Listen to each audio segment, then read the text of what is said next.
Millions and millions of years ago, and millions of light years away, in a galaxy that even today we could never hope to reach, there was a planet called Cybertron. On Cybertron, there was intelligent life, but not life as we know it. The planet was populated with sophisticated robots who could think and feel and transform themselves into individual fighting machines, or combine into single powerful warrior robots. And fight they did, because the cities of Cybertron were inhabited by two distinct groups: the peace-loving Autobots and their enemies, the evil Decepticons, who were driven by a single goal: total domination. So the evil Decepticons set out to destroy the peace-loving Autobots, who had no alternative but to fight back as the forces of good against those of evil. As war raged across Cybertron, it devastated all in its path, gradually draining the planet of all its sources of energy, because both sides needed massive supplies of power to fuel and fire their highly advanced engines and weapons. As the energy supplies dwindled, the Autobot leader, Optimus Prime, realized that the only way to triumph over evil was to travel beyond the rarefied atmosphere of Cybertron and go in search of new forms of energy. And so it was, all those years ago, that in desperation aboard their spaceship, the Ark, the Autobots blasted off from Cybertron.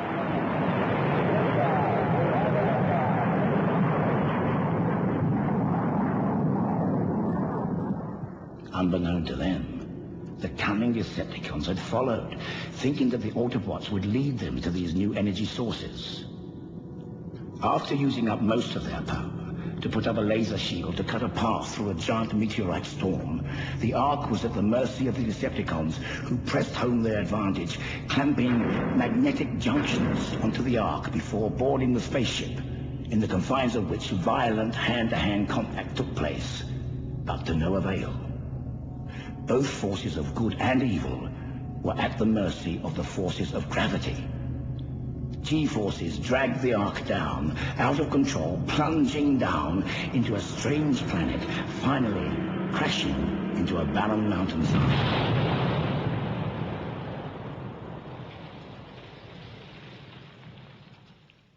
And there it stayed, undisturbed, undiscovered, and seemingly dead.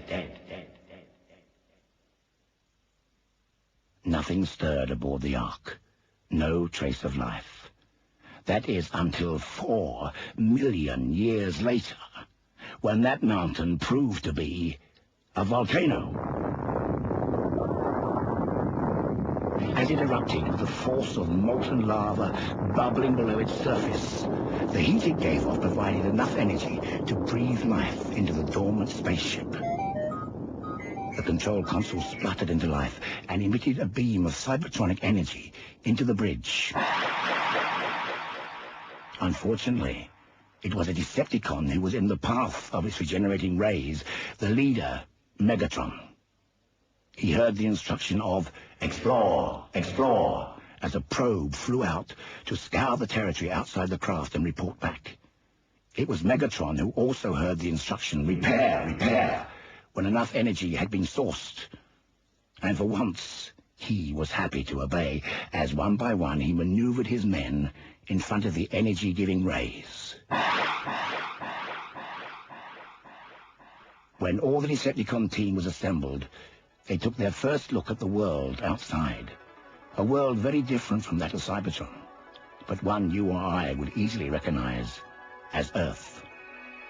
True, it was a planet very different to their own, but it made no difference to the evil Decepticons. Their mission still remained the same. Megatron's voice boomed around the landscape. This is a land of rich resources. We can return home with that power to build the ultimate weapon. Then we can conquer the universe. No one can stand in our way. And with that, he gave a throat-rasping laugh and strode off, taking his first mighty steps on Earth. The other Decepticons followed the example of their leader and cackled, all except the evil, aggressive Starscream, who turned and blasted away part of the mountainside with his electronic pulse gun to create an avalanche. An avalanche that would bury the spaceship and the Autobots, leaving the deadly Decepticons free to wreak havoc and devastation upon Earth, allowed to roam unchecked, because Earthlings were powerless against such evil forces. However, there was one ray of hope, and, surprisingly, that ray of hope was due to the laser rays of Starscream's gun. Starscream's rash behavior, instead of burying the Autobots, had re-energized the craft. Awoken Optimus Prime, who, with the help of Sideswipe and Ratchet, had begun to revive his forces of good. The Autobots, too, soon realized that the land was full of energy. And as they moved further afield, they found evidence that the Decepticons had ravaged these sources with no fear of the consequences, no thought of the lives of the humans of the planet, no thought for anyone but themselves, their evil mission, their greed, their lust for power, total domination. The rest is history, how the fortunes of their war swung backwards and forwards across the planet. But their stay on Earth had begun to affect them all.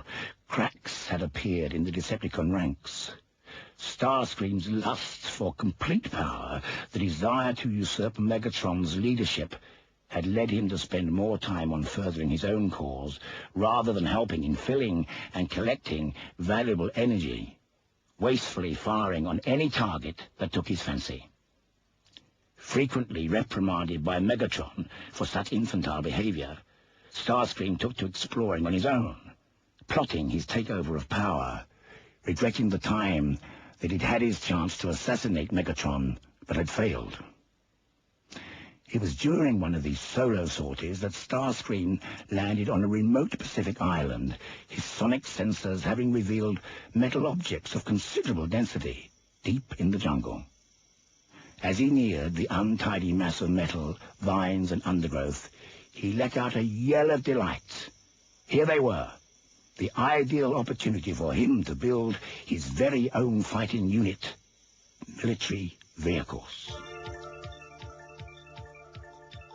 The energon cubes Starscream had managed to hide away during the confusion of the Autobot attack on the Burma ruby mines would now come in useful to transform these vehicles into a new Pacific army of evil Decepticons, the Combaticons.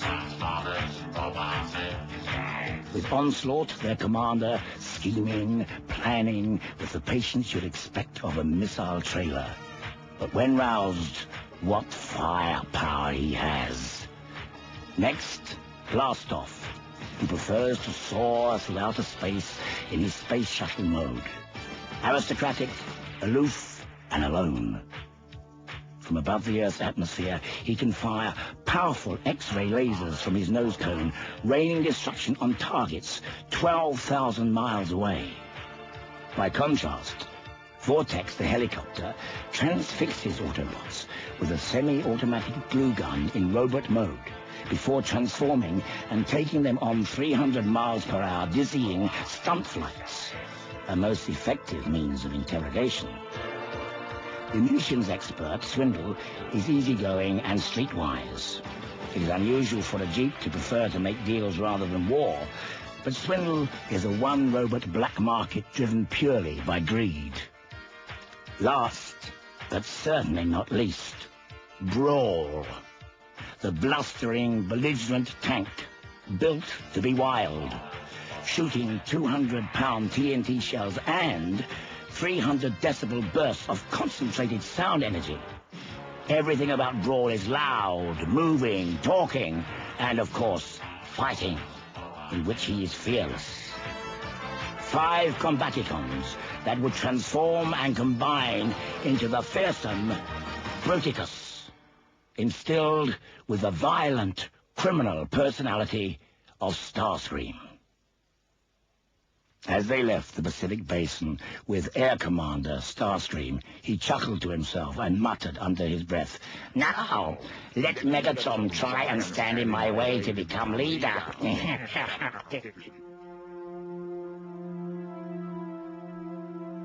The reason Starscream had been able to get away with all this underhand activity was that Megatron had been concentrating on building his own forces in an effort to overpower the Autobots once and for all.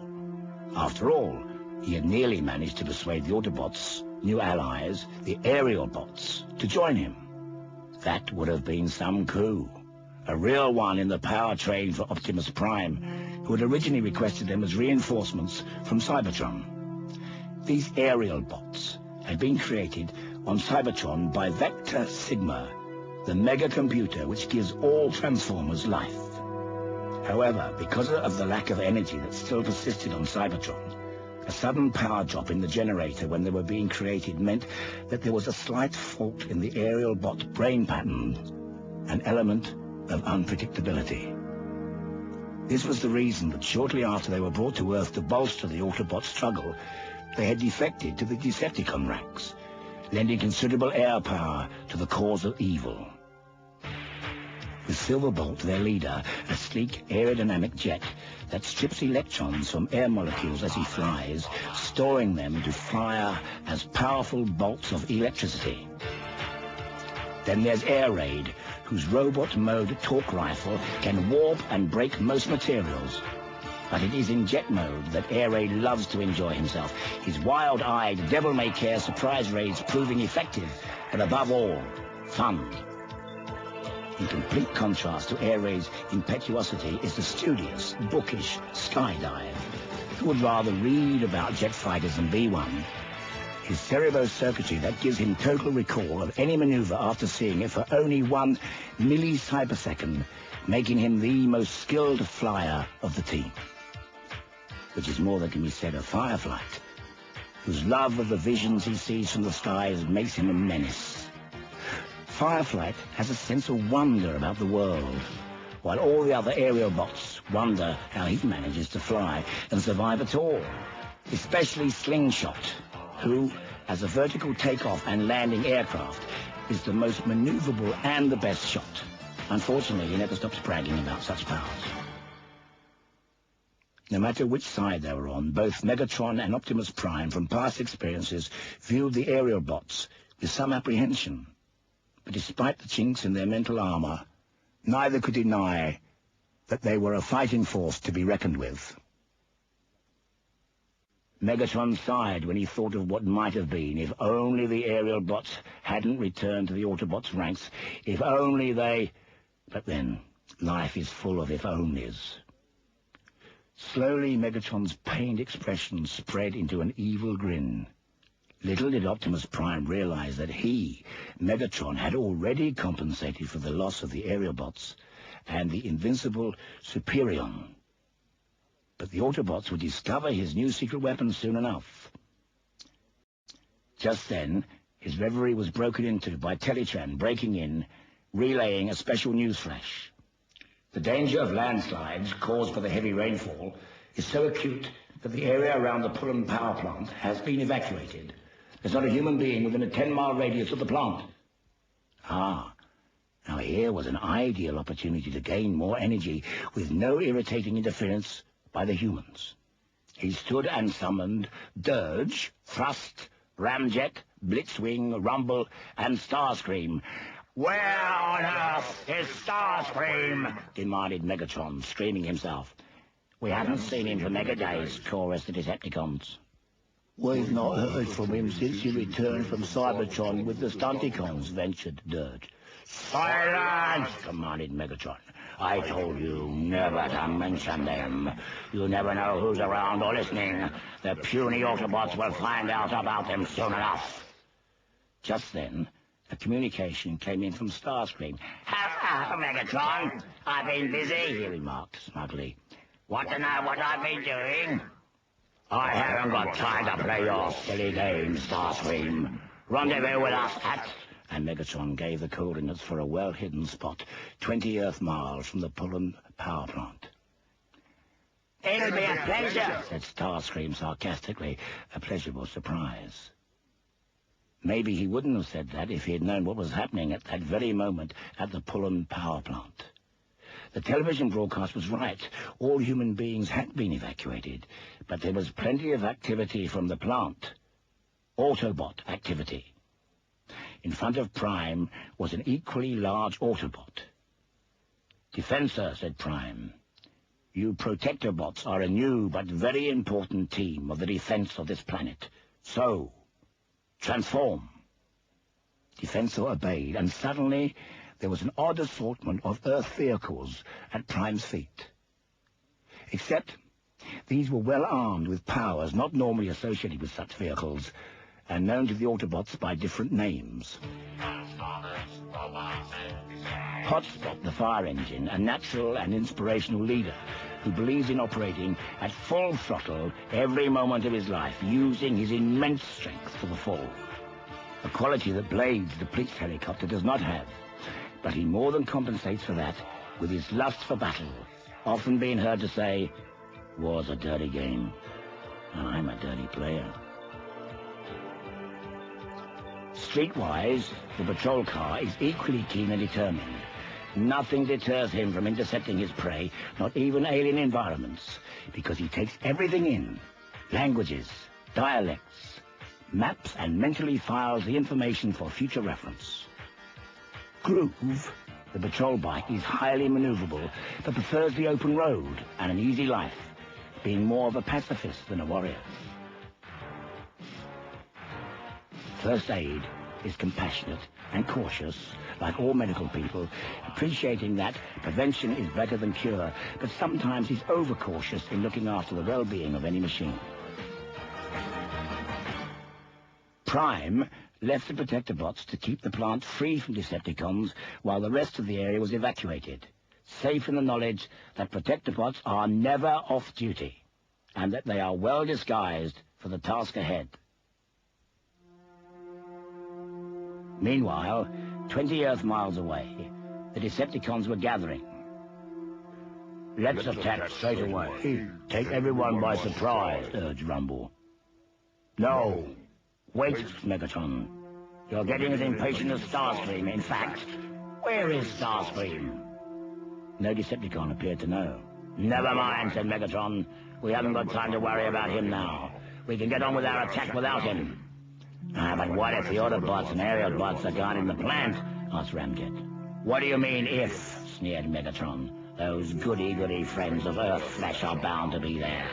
But we can get close to the plant and catch them unawares because they've never seen the Stunticons before. We can play the Autobots at their own game, only faster and nastier." And so the Stunticons raced off along the road to the plant. First the truck trailer, Motormaster, their leader, cold, cruel, and self-appointed king of the road, killing anything in his path by collision or crushing. Next came Dragstrip, fast, furious, and furtive. He can hover on a cushion of compressed air, but prefers to be hurtling into battle with the Autobots, which is more than can be said for Dead End, who is more concerned with the appearance of his Porsche paintwork than continuing the Transformers' war. Next came Wild Rider, the Ferrari, 30 miles per hour faster than Dead End, and whereas Dead End is fatalistic, Wild Rider is plain fatal, an absolute motor menace who exults in the accidents he causes. Past Wild Rider, Dead End, Dragstrip, and Motormaster came Breakdown, having preferred to hide behind the other Stunticons because of his nervous disposition and persecution complex. Breakdown went scouting ahead, glad for an open road away from prying eyes. On another road, Optimus Prime was driving north away from the plant to check on the rest of the Autobots clearing the area before returning to the Ark. When he passed a military convoy heading towards the plant, he thought it odd, then thought no more of it. If only he'd known that here was Starscream's Combaticons, he'd have been taken by surprise. But surprises were to be many that fateful day. Back at the plant, First Aid and Hotspot continued their sweeping patrols of the perimeter on the ground. Blades was hovering above. It was in this police helicopter mode that he alerted the other Protectobots to the oncoming odd entourage of Ferrari, Porsche and drag car, who were burning up the southern approach road to the plant. "Perhaps they're human danger lovers," said Groove. "Well, we better warn them that they're in real danger of being overtaken by the landslide," said Blades. And as he did so, he moved in to take a closer look at these fast, flashy cars and suddenly realized it was themselves who were in danger from Decepticons, he yelled. All 5 Protectobots raced to meet this threat. As they were about to transform, so Motormaster's voice boomed out, "Stand aside, Autobots. You're old and headed for the scrap heap. I am Motormaster, and we are the Stunticons. We combine." On that instruction, he reared up, transformed into the Decepticons' new secret weapon, the mighty Menasor. The Protectobots were surprised, but as Menasor threatened them with all sorts of pain to their exhaust pipes and camshafts, it was soon his turn to be surprised as the Protectobots combined to form one huge robot, Defensor. But the surprises didn't stop there. There was more activity down the northern perimeter. Onslaught, Brawl, and Swindle, 2/3 of Starscream's secret army, arrived into the battle arena. There was activity in the air, too, as Silverbolt and other Aerialbots, alerted by Optimus Prime back at the Ark, flew into the area. Suddenly, their flight path was crossed by a flash of dark green. "Wow! What was that, Silverbolt?" Air Raid asked. "The space shuttle, an SS-125 class to be precise," piped up Skydive.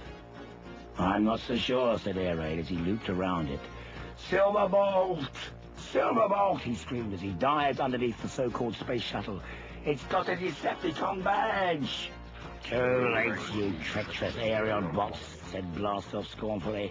But the scorn was short-lived, as Onslaught commanded him to transform quickly to join him, Vortex, Brawl, and Swindle, to form Bruticus. The Decepticon badge spotted on Blastoff meant that now it was known on whose side the Combaticons were to fight. The side of evil. "Get your warrior robot carcass over here," yelled Menasor to Bruticus as he launched another attack on Defensor. "Quick, before those turncoat Aerialbots get in on the action." "Too late, you Pacific pieces of tin," replied Silverbolt, as the Aerialbots in the transformed mode of Superion leapt to the side of Defensor. The ground trembled.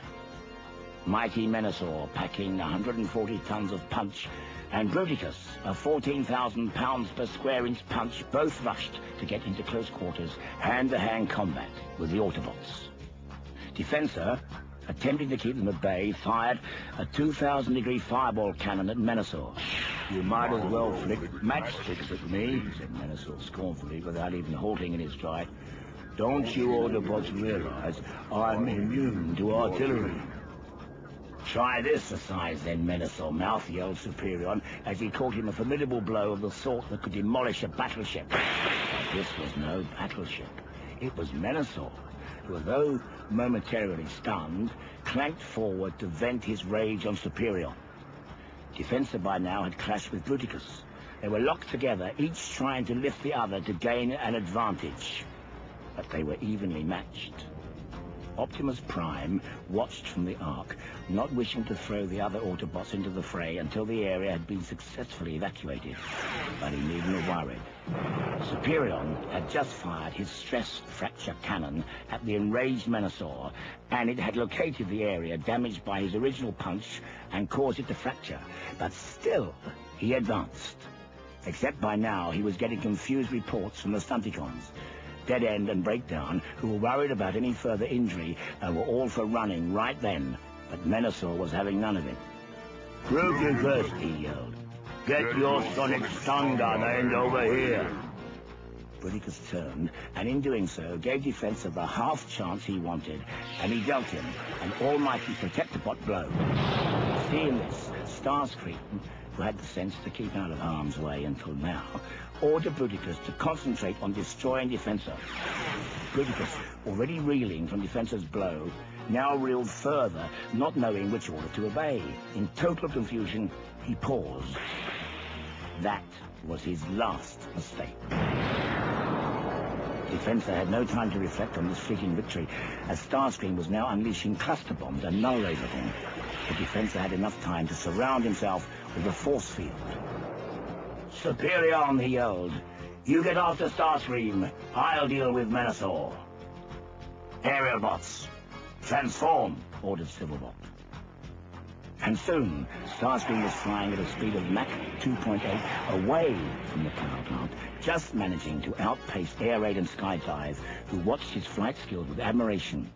On the ground, Menasor, realizing his fighting power was seriously reduced and that two of his weaker limbs had more than enough damage for one day, ordered the Stunticons to transform and disperse.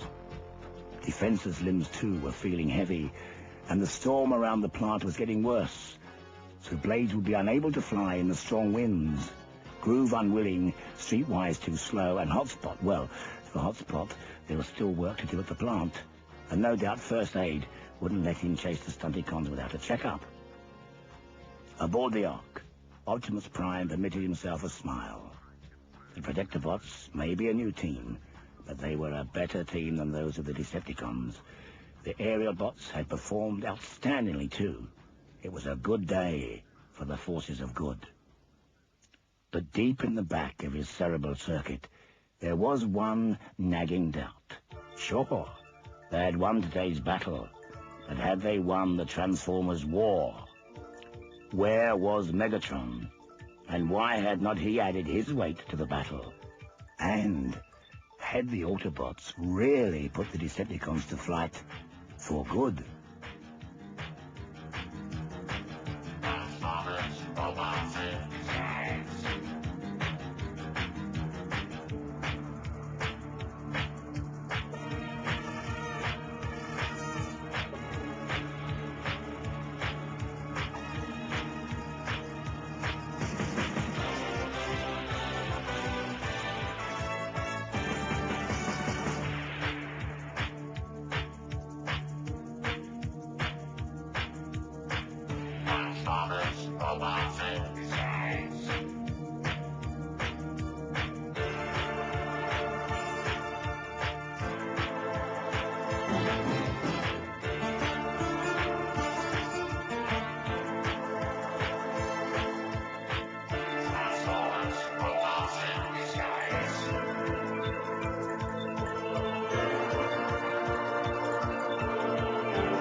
So I hope you enjoyed the special teams.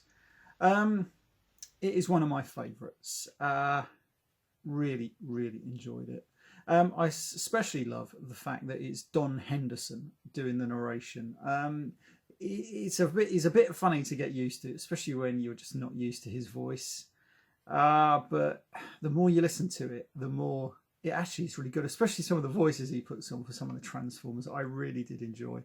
I haven't heard this for so long, and just that voice he does for Starscream is just, this is really funny.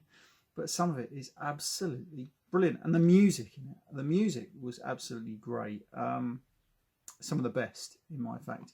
This is why this one is my favourite audio cassette out of all the ones that were released in the UK. Now, I don't believe they got this in America. I don't think got it in many other places. But it was great. Just the artwork on the front was great. I loved the fact that even on just the inside of the back, he had the proper old logo with the Autobot Decepticon. And I don't even know even if in America they were called special teams or not, but obviously I know over here they were. But I loved it. I loved it. Yeah, so I hope you enjoyed listening to this. Yeah, I thought, you know what, it's something I haven't heard for ages, so I thought, why not? And the special teams were part of that hooked me on Transformers.